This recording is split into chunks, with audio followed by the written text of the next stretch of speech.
నమస్తే రమగారు. నమస్తే జయ. రమగారు, బద్ధకం, సోమర్తనం ఎలా తగ్గించుకోవాలి? బద్ధకం, సోమర్తనం రెండు వేరువేరా ఒకటేనా? కొంచెం అటు ఇటుగా ఒకటే, ఓకే, పేర్లు వేరు అంతే. సోమర్తనం అంటే ఇంకా ఎక్కువ పీక్స్ ఏమో అనుకుంటా నేను. చిన్నది బద్ధకం ఒక్కరవ చిన్నది, సోమవారి కొంచెం పెద్దది, నేను నువ్వు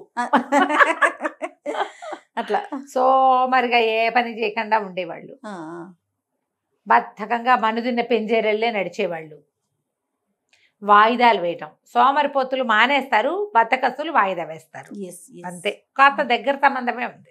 ఎలా మానంటాము గారు బద్ధకాన్ని? ఎలా మానటమే తగ్గించుకోవాలి? ఉంది జయ. ఇప్పుడు బద్ధకమో సోమరిపోతనమో ఎప్పుడు ఉంటుంది? సాగుబడి ఉంటే బద్ధకాలు సోమరిపోతనాలు ఉంటాయి. కరెక్ట్ అండి.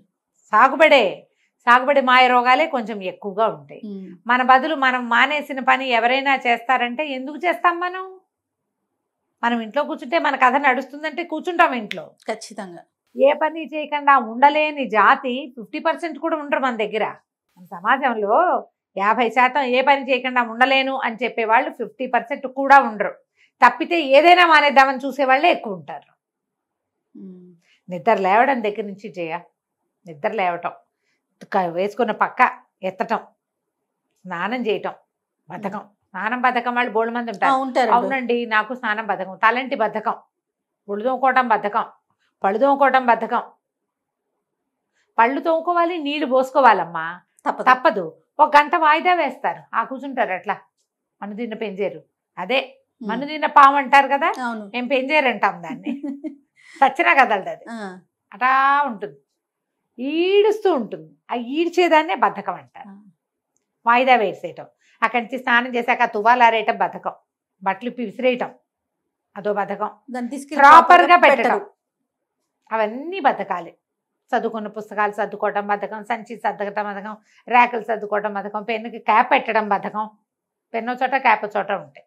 ఇవన్నీ ఇప్పుడు నేను చెప్పిన లిస్ట్, నేను 24 hours లిస్ట్ చెప్తాను నేను. మీరు దేనికి బతికిస్తారమ్మ గారు? ఏం దేనికి బతికిస్తా? 5, 6, 15, 18 ఉన్నాయి చేయాలి. ఓ మై గాడ్, అందరికీ ఉంటాయి. చెప్పండి. ఉంటారు ఆ లిస్టులో. బట్టలు మడత పెట్టాక ర్యాక్లో పెట్టడం బద్ధకం నాకు. ఓకే ఓకే, అలా చూస్తుంటా వాటికేసి, ఏమిట్రా దేవుడా ఇవన్నీ పెట్టాలా, అబ్బా ఇవన్నీ మళ్ళీ సర్దాలా దేవుడా అని సర్దేయడం మొదలు పెడితే ఇక చేసేస్తా. ఆ మొదలు పెట్టడానికి ఉంది చూసావా, మధ్యాహ్నం సాయంత్రం రేపొద్దున ఎల్లుండి పొద్దున అలా వెళ్ళిపోతుంటుంది వెనక్కి. ఇప్పుడు తప్పనిసరి ప్రోగ్రామ్ వచ్చింది, అక్కడ పెట్టే ఆ బల్ల ఖాళీ చేయాల్సిందే, అందుకని ఎటాగొటా సర్దేస్తుంటున్నాం అనమాట. తప్పనిసరి అయితే ఏ పనైనా చేస్తాం. ఎవరైనా మనిషికి ఒక బద్ధకం ఉంటుంది జయ.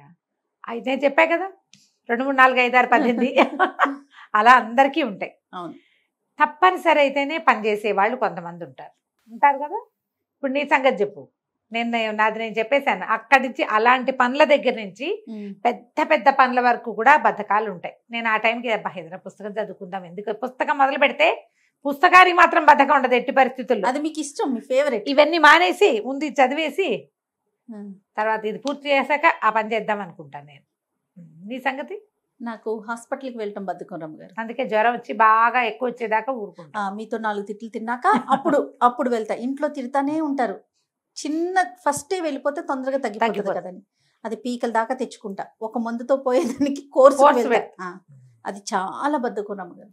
అందరితో తిట్లు తింటా, ఈ విషయానికి మాత్రం. ఇది మార్చుకోవు నువ్వు, నేను మార్చుకుంటున్నా. మీతో తిట్లు తింటా, ఇంట్లో తిట్లు తింటా, డాక్టర్ కూడా తిట్లు తింటా. అది మధ్యలో నాకు కూడా వేస్తారు 2 అక్షరాలు. నువ్వేదో జయాకి సలహా చెప్పావా అని అడుగుతారు, నన్ను అడుగుతారు. మీ మేడంకి చెప్పారా, ఏం చెప్పారా, ఆవిడ ఆగమన్నారా, ఎలాంటి సలహాలు తీసుకుంటున్నారు మీరు? అట్లా అది నాకు చాలా మేజర్ బద్ధకం రమ్మగారు, మార్చుకోలేకపోతున్నాను. ఇప్పుడు నేను చూడు, నేను బట్టలు సర్దటం మానేస్తే వచ్చిన కొంపమురికి ఏం లేదు, నువ్వు మందేసుకోవడం మానేస్తే చాలా కొంపమురు, చాలా పెద్ద ఇబ్బంది కదా. అలాంటివి పెట్టుకోకూడదు. బద్ధకం తగ్గించుకోవాలంటే జయ, మనకి లోపల నుంచి ఒక వాయిస్ ఉండాలి, ఒక టైం టేబుల్, దాని ప్రకారమే పనిచేయాలి. టైం టేబుల్ని మీరకూడదు. ఒక 10 నిమిషాల స్ట్రెచ్ తీసుకోవచ్చు, ఒక గంట, ఒక పూట. రోజుల స్ట్రెచ్లు తీసుకోకూడదు. అవును, పొద్దున వెళ్ళకపోతే సాయంత్రం వెళ్ళాలి హాస్పిటల్కి. అవును, రేపో ఎల్లుండో అవతల ఎల్లుండో అది పెట్టుకోకూడదు. సర్దేది పని చేతిలో చేసేయాలి. తర్వాత అన్నామంటే గోడ మీద రేపు రాసుకోవటమే, అది అంతే.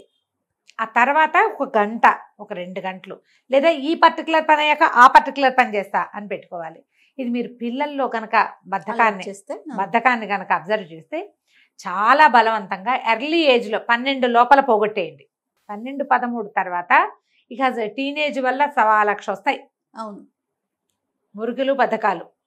ఈ ఒరిజినల్గా సహజంగా ఉండేది కొంత ఉంటుంది కదా, అది యాడ్ అయ్యిందా ఇక అసలు వాళ్ళని మార్చలేం మనం.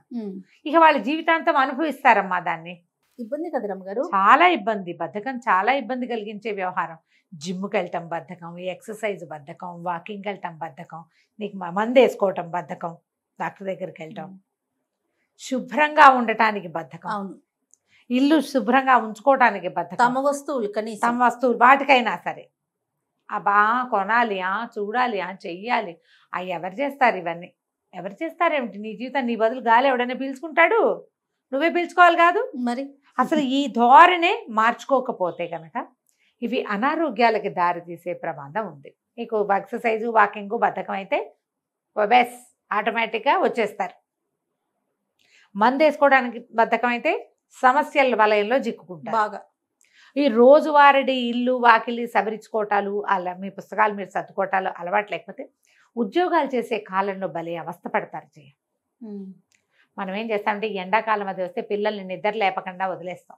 అవును, పడుకొనిస్తాం, బాగా పడుకొనిస్తాం. ఫోన్లే పడుకొనిలే, ఎండాకాలం అయ్యాక స్కూళ్ళకి రోజు పరిగెత్తాలి కదా అనుకుంటాం. ఈ పిల్లల్ని పడుకోబెట్టాలనే పాయింట్ అసలు ఎందుకు వస్తుందో అర్థం కాదు చేయ. ఎండ అయితే అన్నం తింటాం మానేస్తున్నామా మనం? ఎందుకు రాత్రి పెందరాళ్ళే పడుకోవడం, పొద్దునే పెందరాళ్ళే ఎందుకు లేరు? హాయిగా ఆడుకుంటారు కదా చల్లబాటు వేళ. అవును, పిల్లలకి ఆరోగ్యానికి మంచిది కదా. అందుకని మీరు పిల్లల్ని బాగా పడుకొనిద్దామన్న కాన్సెప్ట్ని వదిలిపెట్టేయండి. పొద్దున లేచి చింతపిక్కలు ఆడుకుంటారు, హాయిగా కూర్చుని ఏదో ఒకటి ఆడుకుంటారు, వేళ్ళకి తింటారు. మీరు పొద్దుటి పూట కనుక పిల్లల్ని ఇది ఆలోచించండి, బాగా పడుకొనిస్తే మార్నింగ్ బ్రేక్ఫాస్ట్ స్కిప్ అయిపోతుందా? అవును, ఏమిటి పిచ్చి నిద్ర కోసం తిండి మానుకుంటారా ఎవరైనా? పైగా ఆ ఒంటికి అలవాటైన పొద్దున్నే లేచే క్రియని ఈ 2 నెలల్లో మీరు చెడగొట్టేయటల్లా, తద్వారా ఆరోగ్యం పాడవదు. అదే మంచి ఆలోచన కాదమ్మా. లేపాలి, 1 గంట లేటుగా లేపండి కనీసం, ఇంకో గంట పడుకొని అంతే. ఈ మధ్యాహ్నాలు లేవటాలు, పొద్దున్న బ్రేక్ఫాస్ట్ పోతుంది, లంచ్కి దగ్గర అయిపోతారు, పిల్లలు సమ్మర్ అయ్యేసరికి లావెక్కుతారు. అలా కూర్చుని ఉండటం వల్ల ఏమో అదంత తెలివిగల పని కాదు. బద్ధకాల్ని చిన్నతనాల్లో పోగొట్టుకోవాలి. మీరు పెద్దవాళ్ళు అయ్యాక, నా ఏజ్కి వచ్చాక కూడా, ఇప్పుడు మేనోపాజ్లో బద్ధకం వస్తుంది చేయబుద్ధి కాదు. మీరు ఏదైనా బద్ధకం అనిపించింది అనుకోండి, ఏం చేస్తారమ్మ గారు దాని నుంచి బయటపడాలంటే? ముందు అలాగే చాలాసేపు కూర్చుంటాను జయ. నాకు సాయంత్రం పూట ఇంట్లో ఎవ్వరూ ఉండరు. నేను ఇక్కడి నుంచి ఈవినింగ్ వెళ్ళేసరికి నేను ఒకదాన్ని ఇట్లా అంతే దేవుడా అని కూర్చుంటాను. ఏదో చూస్తా కాసేపు. పని కూడా స్పీడ్ గా ఏమి ఉండదు. అప్పుడు ఏం పని ఉంటుంది? ఇక వంటలు టిఫిన్ హడావిడంతా 8:30 తర్వాతే. కాఫీలు టీలు వ్యవహారం లేదు, నాకేం టీ ఎక్కర్లేదు, నేను ఎవరికి ఇవ్వక్కర్లేదు, ఎవరు ఉండరు. కూర్చుంటాను. కూర్చున్న తర్వాత నన్ను నేను లాక్కుంటాను చేయ. పుష్ అండ్ పుల్ అని ఒక ట్రైన్ ఏదో ఉంది, దాన్ని గుర్తు తెచ్చుకుంటుంటాను. నేనే పుష్ చేయాలి, నేనే పుల్ చేయాలి. 1 గంట అలా ఒంటిని బద్ధకంగా ఉండనిస్తాను నేను. పని చేసాం పొద్దునుంచి, మనం ప్యాంపర్ చేసుకోవాలి. చాలా పని చేసావు, ఏం చేయక్కర్లేదు, కాసేపు కూర్చో, ఎవరితో నా ఫోన్లో మాట్లాడతాను. ఫోన్లో మాట్లాడుతూ పని చేస్తాను జయ, నాకు బాగా అలవాటు. రాత్రిపూట ఫోన్లో మాట్లాడుతూ సాయంకాలపు కూర, రొట్టెలు, అన్నము, స్టవ్ తుడిచేయటము, అన్ని పనులు అయిపోతాయి. అన్ని పనులు ఫోన్లోనే చేసేస్తాను నేను. మాట్లాడుతుంటే పని చేసేస్తాను. ఈ పుష్ పుల్లు మనం చేసుకోవాలి. ఎప్పుడో ఏదో ఊరు వెళ్ళాం, వైజాగ్ ఏదో, తిరిగి వచ్చేటప్పుడు ట్రైన్ తమాషాగా ఏంటో ముందుకి వెనక్కి ఏంటంటే పుష్ అండ్ పుల్ మెషిన్ అట, ఇంజన్ పుష్ అండ్ పుల్. నేను అదే అనుకుంటా.